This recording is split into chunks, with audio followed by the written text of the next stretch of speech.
I'm not sure quite what you're expecting this lunchtime. You may have joined kind of thinking, I was invited to come. I'm not sure what to expect. Well, what this is an opportunity for you to think a little bit about life and about some of the big questions of life, and particularly the claims that Christians make about Jesus. And what we're going to do in the next 20 minutes or so, I'm going to speak about the moment when Jesus died on a cross. And we're going to look closely at what actually happened and try and think about why that matters and what that teaches us and why Christians get so excited and passionate about this moment when Jesus died. And then there'll be some time for questions, like we were saying. So please do be thinking of those and feeling like you can ask any question you like. But let me start with a poem.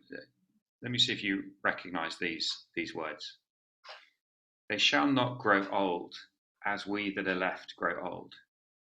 Age shall not weary them, nor the years condemn. We will remember them. I wonder if those words are familiar. My guess is that you probably recognize them. They're words that are said every year on Remembrance Sunday as we remember and as we reflect on those in past wars who gave their lives for the freedom that we enjoy today. And I want you just to think about that for a second, that idea of sacrifice. There was an act in the past, a moment when people gave their lives. And that moment, that sacrifice, has a profound impact on the way that we live our lives today. Their action in the past is kind of connected to us. There's a connection that exists. Our lives would be profoundly different today were it not for sacrifices of people in the past. And that connection is what I want us to explore, because what I'm going to try and show you this lunchtime is that at the heart of what Jesus was doing when he died on the cross was sacrifice. That's what the death of Jesus is all about. It was a sacrifice, a moment in history, one act in history that could profoundly change our present day reality. And we're going to try and see that connection and why his death on the cross might have anything to do with us today, and how that sacrifice might help. So here's what we're going to do. I'm going to share my screen so that you can see for yourself the words that we're going to think about. And these are words from Mark's Gospel. And if I just move this so we can play this. Right. So here's some words from Mark's Gospel that summarize that tell us what happened when Jesus died. I'd love you to look at these for yourself and notice the details of what we're told about what happened. On Monday, we were thinking about Jesus being on trial. Yesterday, we were thinking about Jesus being mocked by the soldiers and those around him at the cross. But this is the moment when he actually died. So have a look at the details with me. I'm going to read it. At noon, darkness came over the whole land until 3 p.m. And at 3 p.m, Jesus cried out in a loud voice, Eloi, Eloi, lema sabachthani, which means, my God, why have you forsaken me? When some of those standing near heard this, they said, listen, he's calling Elijah. Someone ran, filled a sponge with wine vinegar, put it on a staff, and offered it to Jesus to drink. Now leave him alone. Let's see if Elijah comes to take him down, he said. With a loud cry, Jesus breathed his last. The curtain of the temple was torn in two from top to bottom, and when the centurion who stood there in front of Jesus saw how he died, he said, surely this man was the Son of God. So there's the moment, right? There's the moment when Jesus actually died. And it's weird, isn't it, some of the things that happen? I mean, just look at it, right? The first thing we're told that happened is the sky went dark. It's noon. Middle of the day, the sky goes dark for 3 hours. This is more than just an eclipse that happened coincidentally to happen at the same time. There is something weird. Why? Why did the sky go dark for 3 hours? What's that about? And then Jesus cries out this cry of abandonment. Why have you forsaken me? And then suddenly we cut from the cross to the temple, and we're told about some upholstery disaster in the temple where the curtain has been torn. I mean, what is going on? And then it ends with the centurion going, must be the Son of God. I mean, how does that all fit? Why are those details told to us? What is happening that those details that Mark writes down for us, that we're supposed to understand? What's going on there? Well, as I say, we're going to work through those things in just a moment. So hold those things in your head. We're coming back to them. But before we can understand all that's happening in that account of Mark, we need to understand something else first. You see, when we talk about sacrifice, when a sacrifice happens, a sacrifice happens when someone is in danger or someone is in need or where there's a problem. So we've got to understand, what is the problem that is being dealt? What is the enemy that we are threatened by? What is the danger that we're in that someone might sacrifice them for to save us? So that's what we're going to think of first. What is our problem? What is our danger? What is our issue that we need to be saved from? And this is the bit that I guess you might not like, and you might want to ask a lot of questions about, and that's fine. It's fine for you to ask and to question and to challenge what I'm saying, but I'm going to try and show you what the Bible says. And it goes back to the nature of who God is. Now, I don't even know if you believe in God. You may have all sorts of ideas about God. You may be unsure about him. You may be an atheist. You may have all sorts of different ideas. What I want to do is try and say, this is the God who the Bible talks about. So rather than us thinking, I like to think of God as this, no, let's think about what the Bible says about who God really is. And here's one of the things the Bible says about God, and that is that God is angry. One of the things we're told about God is that God is angry. Now, I've said that pretty bluntly, and we may go, well, hang on a second. If there is a God, then surely he's not supposed to be angry. You know, if there is a God, surely his job is to be nice and to be kind and to be loving. This is the sort of thing that happens, whenever there's a natural disaster. People say, well, where's God? Surely if there is a God, his one job is to keep us safe. His one job is to make sure that no bad things happen. God, you had one job and you failed. But that's because we view God as a sort of Father Christmas figure in the sky, or some being who's supposed to look after us. But actually the Bible says, no, we need to understand something about God being angry. Here's some words, just to show you what I mean, from the book of Jeremiah in the Bible, where we read this. The Lord is the true God. He is the living King. When he is angry, the earth trembles. The nations cannot endure his wrath. You see it? When he's angry, the earth trembles. I wonder if we ever think of God in a way that might make us tremble. I wonder if we ever think of God in a way that might make us realize that he is angry. What does that even mean? Now, of course, the problem with saying that God is angry, and the reason that our automatic reaction might be, well, I don't like that, is because we immediately think of our anger and human anger. And my anger is not good.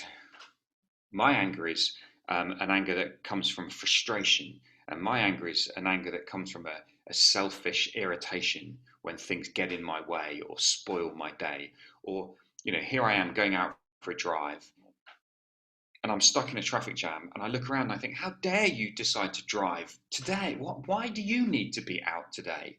Do you not understand? I have important places to go. And so I'll get frustrated with other people on the road, and because They're interrupting my life. Well, God's anger is not like that. In fact, God's anger comes from the very character of what he's like. So let me tell you 3 Bible words that describe what God is like. And these will help you to understand what I mean when I say that God is angry. Firstly, I want us to think about the fact that God is holy. Now, holy is one of those sort of Bible-y words, isn't it? Kind of religious words that hang around churches, the Holy Bible and holy this and holy that. What does the word holy really mean? Well, the word holy means that God is not like us. It means that he is awesome. Holy is a really sort of heavy word. It's a word that kind of makes you, that is full of awe and wonder and weight. Holiness means that God is majestic and beautiful and awesome and different to us. So we are limited. He is unlimited in every way. He is the God who is above us and beyond us and different to us. The God who is perfect in every way. That's what holiness means. And holiness means that God is dangerous.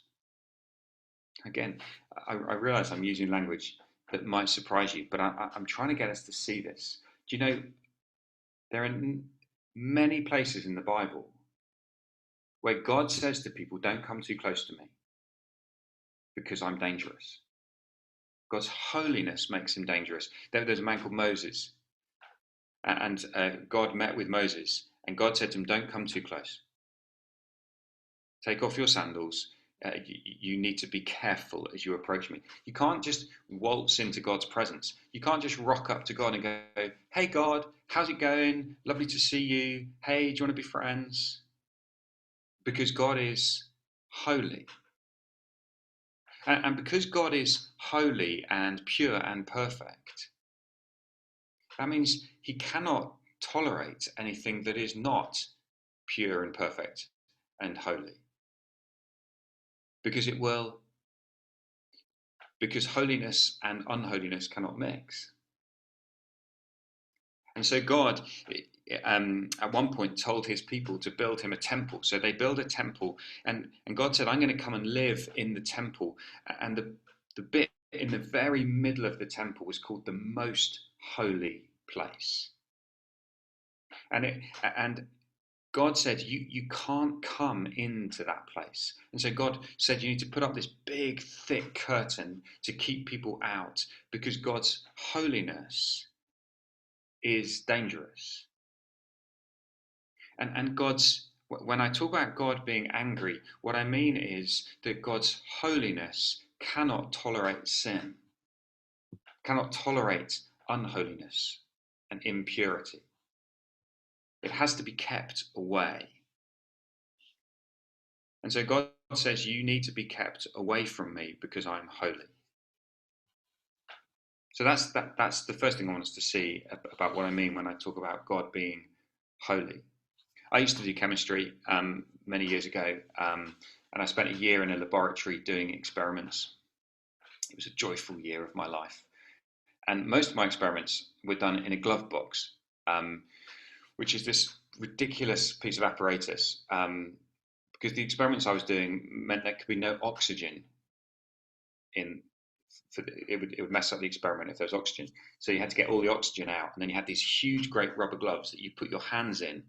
You had to do all these experiments. But that glove box had to be kept holy.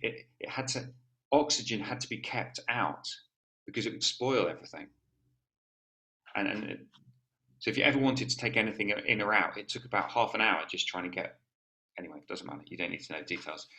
The point is, when we talk about God being holy, it means that his holiness cannot tolerate what is wrong. And actually, although we might think, oh, that doesn't sound very nice, actually, it's a good thing, because it's part of what makes God beautiful. And if we could see God now, we would be terrified of him because of his holiness. But not just that he's holy. Secondly, I want us to think about the fact that he is righteous. Um, righteous is another word. It's a bit like holy.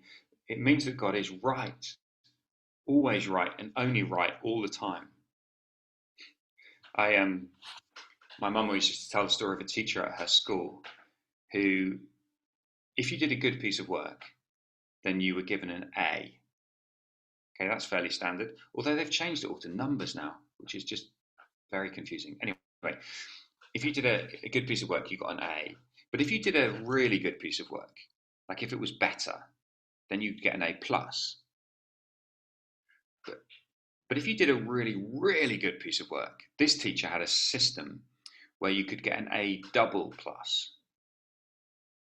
And if it was really, I mean, like if it was a really, really good piece of work, then you could get an A double plus star. And if it was really like even better than that, and by the way, doesn't go on all day. If it was even better than that, then you would get an A double plus star excellent. That was that was perfection, A double plus star excellent. So if you ever got an A, it was all a little bit disappointing, really. So if you want to know what righteous means, it's like God is A double plus star excellent. He is perfect in every single way. He never makes mistakes. He never says, oops. He never makes an error of judgment. He is righteous. He always gets things right, all the time. Now, again, that is a very beautiful thing, right? The righteousness of God is wonderful because it means he can be trusted. But of course, righteousness is tied up with the idea of justice and caring about what is right. So when God sees something that is wrong, then he is rightly angry about it. And so God's righteousness overflows in anger when he sees what is wrong. So when God sees his world, the world that he's made, and he sees people abusing his world, he is rightly angry. He doesn't ignore it and go, oh, well, never mind. His righteousness overflows in a right anger at human wrong. When he sees human beings treating each other wrongly, he is rightly angry. When he sees human beings treating God wrongly, he is rightly angry. He's righteous.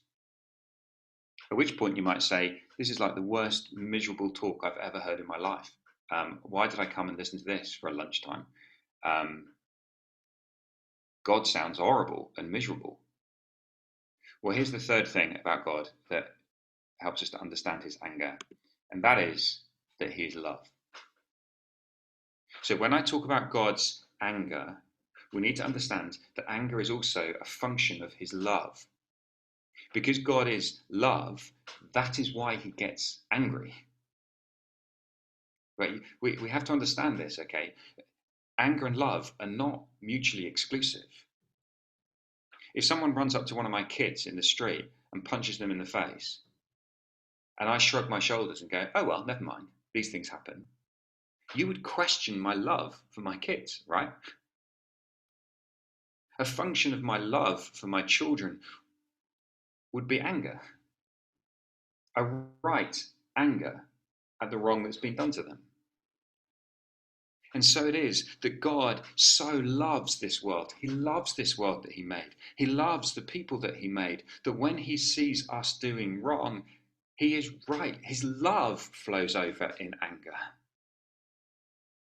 When he sees the wrong that's been done to you, he cares about the wrong that's been done to you because he loves you.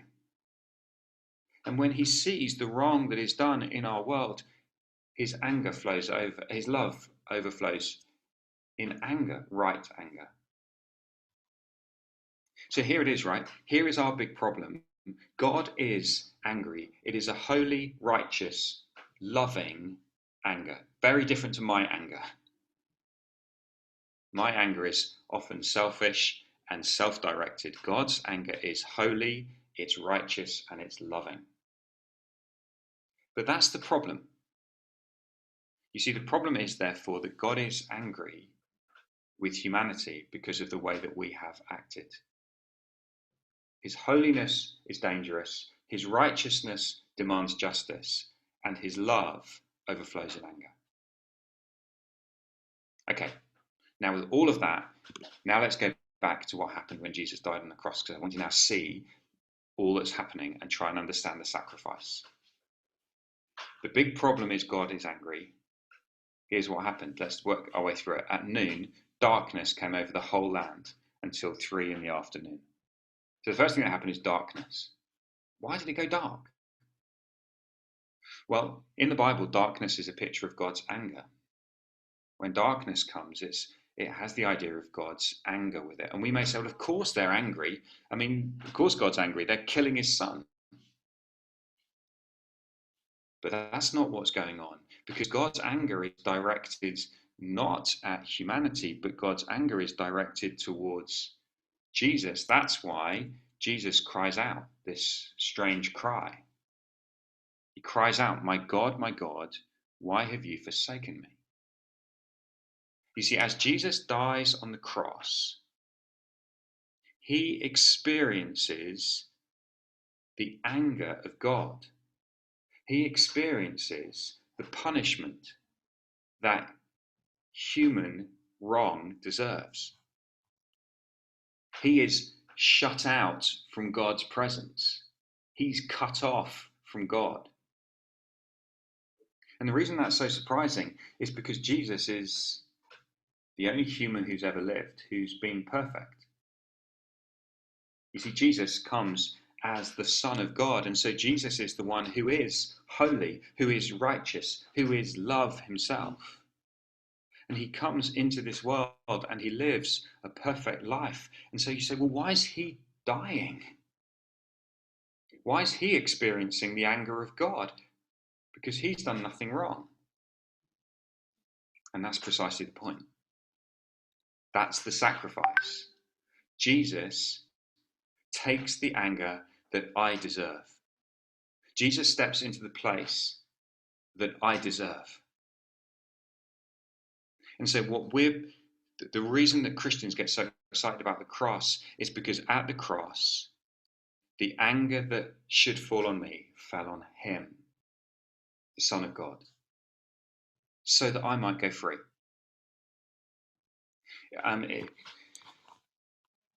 It's a bit like Jesus puts himself. Okay, imagine a shepherd for a second who looks after sheep. I mean, that's what shepherds do. They wouldn't be a shepherd if they didn't look after sheep. So anyway, so here's a little flock of sheep. I don't know if you can see. I don't know if I'm even on screen, but if I am, here's a little flock of sheep. This hand here, and here is a lion coming to eat the flock of sheep. Where does a good shepherd place themselves? Where does a good shepherd stand? Right? Not behind the sheep, chucking little ones over the top, going, hey, take a small one, leave us alone, just eat the small one and leave us alone. No, a good shepherd stands here. A good shepherd stands between the lion and the sheep, between the danger and the sheep. And the good shepherd places himself there. And when Jesus died on the cross, that's what he was doing. There is the anger of God that we rightly deserve. But Jesus stood in the way, and the anger of God fell on Jesus. He was cut off from God so that we could be safe. So God is holy. He does care about sin. God is righteous. He does punish sin. But God is love. And he provides a way that we can be saved. Jesus died for us in our place. That's the point. Which is why the next thing that happens, and we'll finish with this. If you jump down to the number 37, there we read, with a loud cry, Jesus breathed his last. What's the first thing we're told after Jesus died? The curtain of the temple was torn in two from top to bottom. Remember the curtain? The curtain of the temple that kept the holy God away from the unholy people, the curtain that separated God and humanity, is now torn in two. It's as if God says, you know what, we don't need that anymore. Because when Jesus died, he made it possible for us to know God again. He made it possible for us to be with a holy God, to be unafraid of a holy God. That's what's going on. That's why the cross is so significant. That's why this moment is so important. And the centurion who was standing there said, wow, surely this man was the Son of God. I've never seen anything like this. And that's what it means. That's what it means to be a Christian. It means to say, when Jesus died on the cross, he did it for me. His death was for me. He took the anger that I deserve so that I might go free. So God is not angry with me anymore. He is not angry with me because Jesus took it in my place. There's no one else in history who has died for me like that. But that one moment when Jesus died on the cross 2,000 years ago is what means I can today be forgiven and set free from God's anger. And so can you. That's how it works. And that's why the cross is so precious. I'm going to stop and hand back to Ben. Or no, not to Ben, to whoever's